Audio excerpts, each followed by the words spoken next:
हाय बच्चों, आप सब कैसे हो।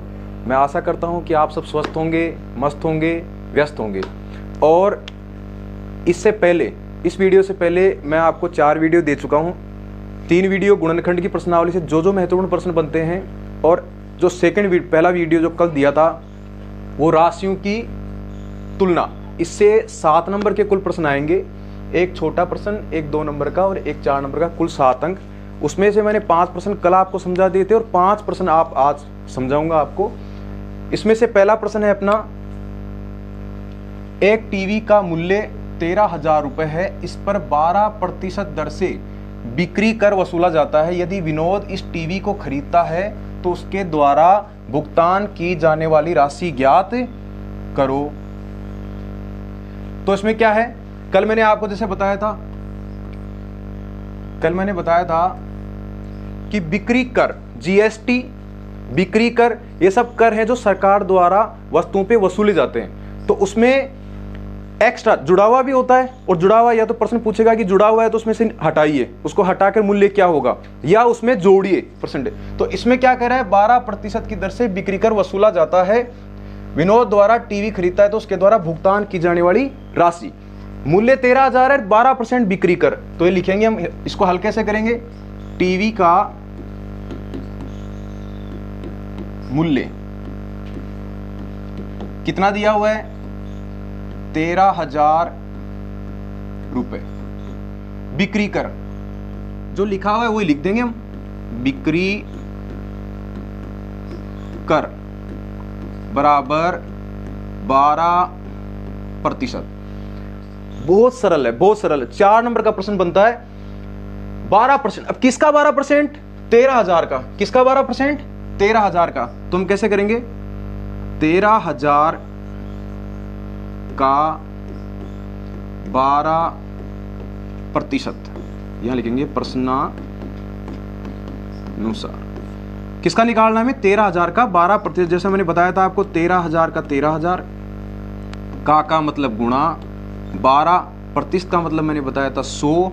जिसके नीचे कुछ नहीं उसके नीचे 1 लगा लेना, जो कटे उसको काट दो। 0 से ये 0 कट गया, इस 0 से ये 0 कट गया। हमारे पास क्या बच गया, इसको यहां ले लेते हैं, 130 इंटू 12, यहां गुणा कर लेते हैं। 130 को 12 से गुणा कर लेते हैं। 0 2 3 6, 2 एकम 2, 0 3 और 1, कितना हो गया, 6 2 और 3 5, 1560। तो यहाँ हो गया 1560 रुपए। यह हमारा क्या आ गया, बिक्री कर। अब क्या कह रहा है, उसके द्वारा भुगतान की जाने वाली राशि ज्ञात कीजिए। तुम यहां लिखेंगे, इसलिए कौन खरीद रहा है इसको, विनोद। तो यहां लिखेंगे, विनोद द्वारा भुगतान की जाने वाली राशि। क्या करेंगे हम, 13,000 पहले दिए हुए हैं उसके, ये 13,000 और अब उसने बिक्री कर के रूप में और कितने चुकाए, 1560। दोनों को जोड़ दो, कितने आ जाएंगे, 14,560 रुपए। समझ में आया बच्चों। क्रम में अपना अगला जो प्रश्न है, प्रश्न नंबर 7, वो महत्वपूर्ण बनता है। 12,600 का 2 वर्ष के लिए 10% वार्षिक ब्याज की दर से चक्रवृद्धि ब्याज ज्ञात कीजिए, जबकि ब्याज की शर्त क्या है, वार्षिक। मतलब इसमें 2 प्रश्न बनते हैं, ब्याज की शर्त अर्धवार्षिक और ब्याज की शर्त वार्षिक। यहां बात हो रही है शर्त वार्षिक, तो इसमें आपको कुछ चेंज नहीं करना है। 2 सूत्र जरूर आपको याद रखने हैं इसमें, चक्रवृद्धि ब्याज। जब भी हम ये ज्ञात करेंगे तो हमें 2 सूत्र याद करने पड़ेंगे। क्या क्या, पहला है मिश्र धन बराबर मूलधन, कोष्टक में 1 प्लस दर बटा 100 की पावर समय। दूसरा एक और सूत्र है, चक्रवृद्धि ब्याज, ये तो मिश्र धन ज्ञात करने का। फिर क्या करेंगे, मिश्र धन में से मूलधन घटा देंगे, मिश्र धन माइनस मूलधन। ये दो सूत्र बच्चों आपको याद करने ही पड़ेंगे इस प्रश्न को हल करने के लिए।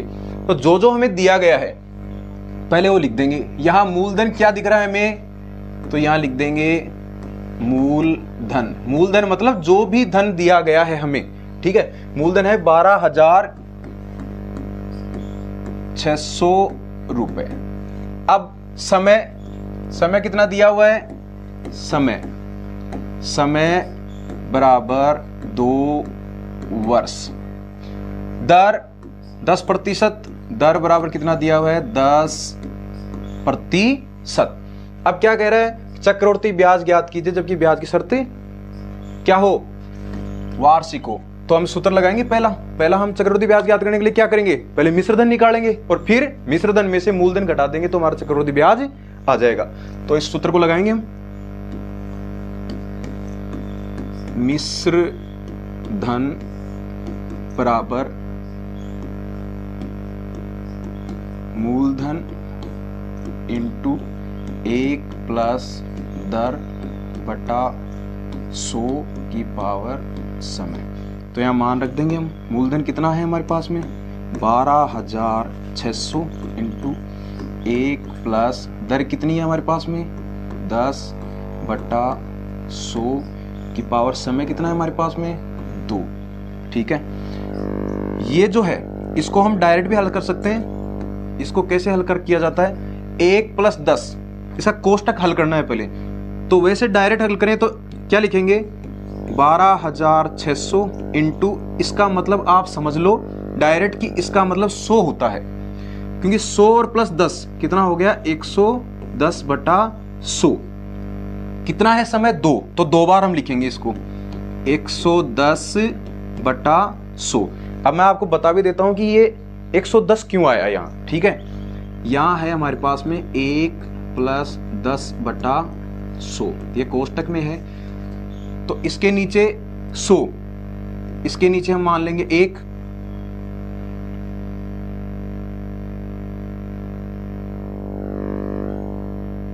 इसके नीचे हम मान लेते हैं 1, इसके नीचे कुछ नहीं है। तो 100 और 1 का लघुत्तम क्या आएगा हमारा 100।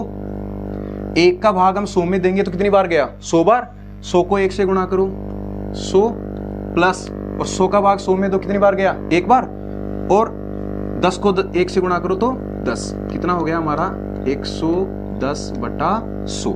लेकिन आप ये ध्यान रखो, ये अपने को कैलकुलेशन नहीं करनी है, हमें सिर्फ क्या करना है, हमें एक देखना है कि इस 1 का मतलब, सर ने बताया कि इसका 1 का मतलब कितना होता है 100। सरल ऐसे होता है, लेकिन आपको बस ध्यान रखना है कि इसका मतलब 100 होता है, 100 में 10 जोड़ने कितना हो गया 110। अब सीधी सी बात है, कैलकुलेशन कर लेंगे हम क्या क्या, 0 से 0 कट जाएगा, इस 0 से ये 0 कट जाएगा, इस 0 से ये 0 कट जाएगा, और इस 0 से ये 0 कट जाएगा। क्या क्या बचा भाई हमारे पास में 126 गुणा 11 और 11, तो 11 का वर्ग पढ़ाया आपने, 11 2 बार है, तो 11 का वर्ग कितना होता है 121, तो इनका गुणा कर दो। ठीक है, यहां इसको गुणा कर लेते हैं हम, 126 इंटू 121, 6 2 1 2 6 12 हासिल किए, 1 2 दूनी 4 और 1 5, 2 एकम 2, 6 2 और 1 6 4 6 और 5 11 और 1 12, 4 और 1 5, 15,246, 15,246 रुपए। यह आ गया हमारा मिश्र धन। मिश्र धन आ गया। अब हम क्या ज्ञात करेंगे, चक्रवर्ती ब्याज। हमें पता है कि चक्रवर्ती ब्याज ज्ञात करने के लिए क्या करते हैं, मिश्र धन माइनस मूल धन। तो मिश्र धन कितना है हमारे पास में 15,246, तो लिखेंगे 15,246 माइनस मूलधन कितना था हमारा 12,600, 12,600, तो घटा दो 15,246 12,600 घटा दो 6 4 12 में से 6 गए तो 6, यहाँ बचे 4 4 में से 2 गए तो 2। हमारा उत्तर आ गया 2,646 रुपए। समझ में आया बच्चों? इसी में प्रश्न नंबर 8 जो बनता है वो है 10,000 की राशि पर 15% वार्षिक ब्याज दर पर 2 वर्ष के लिए उधार ली जाती है। इस राशि पर साधारण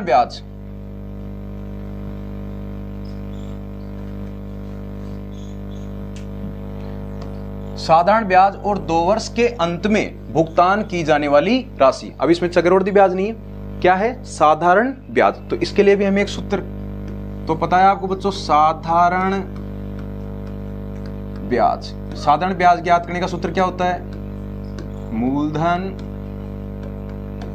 गुणा दर गुणा समय बटा 100। अभी एक सूत्र मैंने बताया था चक्रवृद्धि ब्याज ज्ञात करने का। 1 नंबर का जो प्रश्न आएगा उनमें ये सूत्र भी पूछ सकता है। अगला आपको देगा चक्रवृद्धि ब्याज ज्ञात करने का सूत्र निम्न में से कौन सा है, साधारण ब्याज ज्ञात करने का सूत्र कौन सा है, बट्टा ज्ञात करने का सूत्र कौन सा है। जो मैंने कल का वीडियो जो शेयर किया था आपके साथ उसमें बट्टा ज्ञात करने का सूत्र था। बट्टा ज्ञात करने का सूत्र क्या था वो भी उसमें शेयर किया हुआ। साधारण ब्याज ये सूत्र इसमें अप्लाई करेंगे तो क्या है? राशि। इसका मतलब ये क्या है हमारे पास में? मूलधन बराबर 10,000 रुपए। दर बराबर 15%। समय प्रश्न में देखना है हमें, कोई दिक्कत नहीं है। जो जो दिया गया है प्रश्न में वो लिख देंगे हम। 2 वर्ष क्या ज्ञात करवा रहा है? उदाहरण इस पर साधारण ब्याज तो लिख दो साधारण ब्याज। सूत्र हमें पता ही है। मूलधन कितना है? 10,000। दर कितनी है? 15। समय कितना है? 2 बट्टा 100। 0 से 0 काट दो, 0 से 0 काट दो। क्या बचा हमारे पास में? 100 गुणा 15 गुणा 2। तो 15 दूनी 30 और 30 को 100 से गुणा करते हैं तो 3,000। तो ये आ गया हमारा, इसलिए साधारण ब्याज। अभी सिर्फ एक क्वेश्चन हल हुआ, 2 प्रश्न पूछे। साधारण ब्याज और 2 वर्ष के अंत में भुगतान की जाने वाली राशि, जैसा पिछला प्रश्न था। तो हम यहां लिखेंगे, इसलिए 2 वर्ष प्रश्न में लिखा वो का वो लिखेंगे हम। 2 वर्ष के अंत में भुगतान की जाने वाली राशि बराबर। तो क्या क्या भुगतान करेगा वो? पहला तो जो उसने लिया मूलधन 10,000 और फिर उसके ऊपर ब्याज जो हमने निकाला। तो क्या क्या है? मूलधन कितना है? 10,000 प्लस ब्याज कितना है? 3,000 रुपए हो गए हमारे टोटल 13,000 रुपए। इकाई जरूर लगाना। समझ में आया बच्चों? प्रश्न महत्वपूर्ण बनता है। वर्ष 1997 के अंत में किसी शहर की जनसंख्या 20,000 थी। इसमें 5% की दर से वृद्धि हुई। एक वर्ष 2000 के अंत में उस शहर की जनसंख्या ज्ञात करो। तो हम इसको डायरेक्ट हल करेंगे। क्या करेंगे? क्या पूछ रहा है वो लिख देंगे। 2000 यहां लिखेंगे वर्ष 2000 के अंत में शहर की जनसंख्या। बच्चों वहां भी आपको ऐसा ही करना है डायरेक्ट। वर्ष 2000 के अंत में शहर की जनसंख्या पहले कितनी थी तो वो यहां लिख दो 20,000 इंटू 1 प्लस, सूत्र वही लगेगा 1 प्लस, जैसा चक्रवृद्धि ब्याज वाला जो बताया था आपको सूत्र वही है। मूलधन ही है मूलधन, लेकिन यहां मूलधन नहीं है, यहां शहर की प्रारंभिक जनसंख्या है। तो आपको डायरेक्ट बता रहा हूं कि इसको शॉर्ट में कैसे करेंगे हम। तो ऐसा का ऐसा ही करना है, कोई नंबर आपके नहीं कटेगा, सेम का सेम, ठीक है। तो यहां शहर की जनसंख्या कितनी थी पहले 20,000, हमने लिख दिया 20,000। 1 प्लस दर कितनी है 5/100। समय 97, पहले 97 है, फिर क्या कह रहा है 2000। कितनी साल का डिफरेंस है 3, तो यहां लिखेंगे 3। 20,000 गुणा, मैंने बताया था इसका मतलब 100, तो इसका मतलब हो गया 100 + 5 105/100। कितनी बार 3 बार। 105/100 गुणा 105/100। क्या क्या कटेगा, इसको 5 से काट दो। 5 दूनी 10, 5 एकम 5 और 5 दूनी 10 20। ऐसे ये 21/20, ये भी कट जाएगा 21/20। यहां इस 0 से ये 0 काट दो, इस 0 से ये 0 काट दो, इस 0 से ये 0 काट दो। और भी कुछ कट रहा है तो काट दो, जैसे 2 एकम 2, 2 धाए 20, इससे काट दो। 2 एकम 2, 2 पंजे 10। अब हमारे पास में क्या बच गया 5 गुणा 21 गुणा 21 गुणा 21/2।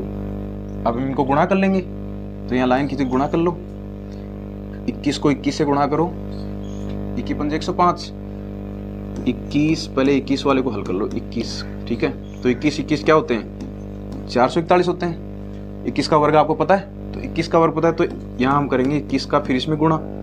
1 4 4, ठीक है। 2 एकम 2, 2 चौके 8 और 2 चौके 8, 1 6 8 4 12 और 1 9। 9261। 9261 में किसका गुणा करेंगे हम 5 का, तो 9261 में 5 का गुणा करेंगे। 5 एकम 5, 5 छिगे 30, हासिल की 3, 5 दूनी 10 और 3 13, हासिल की 1, 5 नाम 45 और 1 46। यहां हम लिख देंगे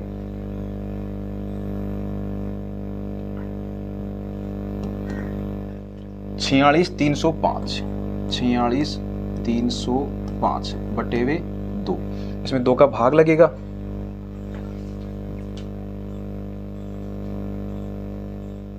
इसमें 2 का भाग लग जाएगा, तो 2 का भाग लगा दो। 46,305 में 2 का भाग लगा दो। 2 दूनी 4 0, 2 3 6 0 3, 2 एकम 2 1 0, 2 पंजे 10 0 5, 2 दूनी 4 1 10। कितना आ जाएगा हमारे पास में 0.5।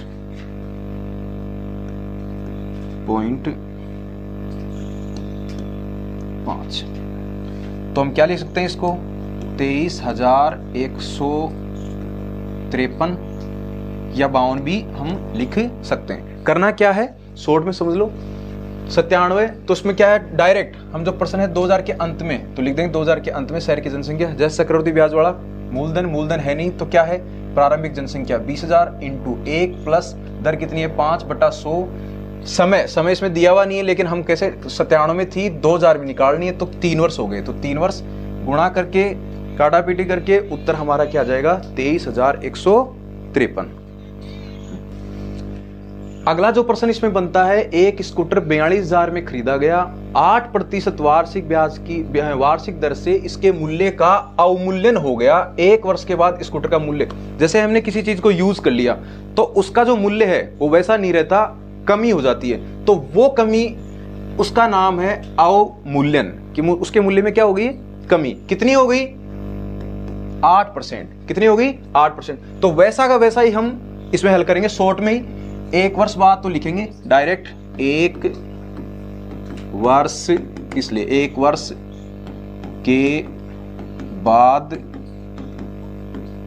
स्कूटर का मूल्य बराबर, पहले कितना था 42,000, तो लिख दिया 42,000 इंटू 1। अब प्लस नहीं लगाएंगे, अब ये ध्यान रखना है उस सूत्र में प्लस नहीं लगाएंगे, क्या लगाएंगे माइनस, क्योंकि क्या हो रही है अवमूल्यन। अवमूल्यन मतलब कमी, अवमूल्यन का मतलब आप समझो क्या हो रही है, कमी।